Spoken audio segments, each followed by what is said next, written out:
Welcome back. In this video, we are going to understand how to write a calculator function in Python. See what calculator is going to do. It will do some addition and multiplication operations, arithmetic operations. Our function, what we are going to write here, it is going to do the same thing. That is what we are going to discuss here.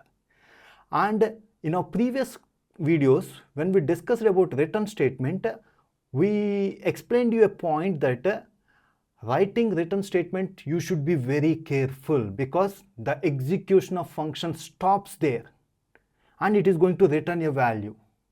So that's why you must be very careful whenever you are writing a return statement. You are going to understand how to write return statements, multiple return statements in the same function in this example. You are going to use this concept many of the times in the coming classes whenever you are writing web development, app development and artificial intelligence. Whenever you are developing the code, we are going to use these concepts. So understand it properly. So now, before we move on to the concept, if you like our content, please share and subscribe to our channel. You can study complete computer science at Wisdomers. So what's the calculator is going to do? See, in the calculator, 1 plus 5, it is going to give you output of 6. Means for the calculator, you are providing 3 inputs. That's why our function is also going to take 3 inputs. 1 plus 5. First one, number 1, operator, plus, minus, multiplication. In order to hold the operator, one variable, OP. You can place any variable names, it's not a matter. N2, number 2. So that's why the function calculator is going to take 3 inputs, number, operator and number. And based on the operator, you have to do multiple tasks. If operator equal to plus, result is equal to N1 plus N2, you need to add. This result has to be sent back. You need to return the result, but not at completed. See, else if operator is equal to minus, you need to do N1 minus N2. So result is equal to N1 minus N2. Else if any one of the statement is going to execute, that is what else if means. Else if operator equal to multiplication, result is equal to N1 multiplied by N2.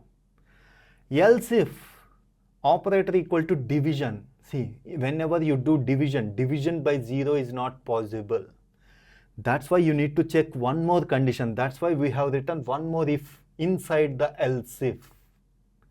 Nested if N2 not equal to 0, number 2 should not be 0, then only result is equal to N1 by N2. Otherwise, else, return.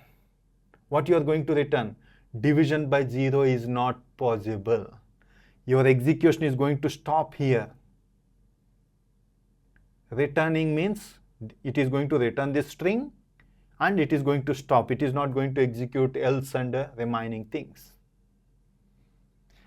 For suppose if N1, N2 not equal to 0, result is equal to N1 by N2, then else, if any of these conditions is not met, then else is going to execute. Means you have provided a wrong input. Operator should be plus, minus, multiplication, division. These are the 4 operators. We are writing function only for 4 operators. You can extend to any number of operators. Else, whenever else statement is executed, return invalid operator. So if any one of this happens, result is equal to N1 plus L2, result is equal to N1 minus N2. If any one of the statements has been executed, after coming out of this if-else ladder, what we have written?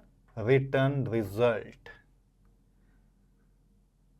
Means finally, when the statement comes here, then only return the result. If result is equal to N1 plus N2, then result is equal to addition.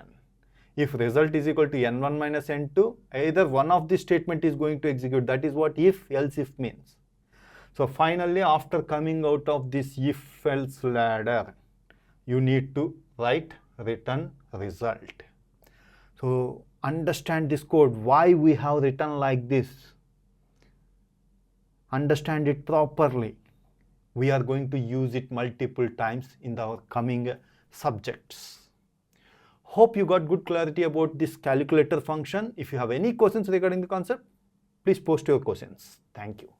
Visit our website wisdomers.in. There you can study all the courses in a well-organized way. Videos followed by MCQs, programming assignments, then projects.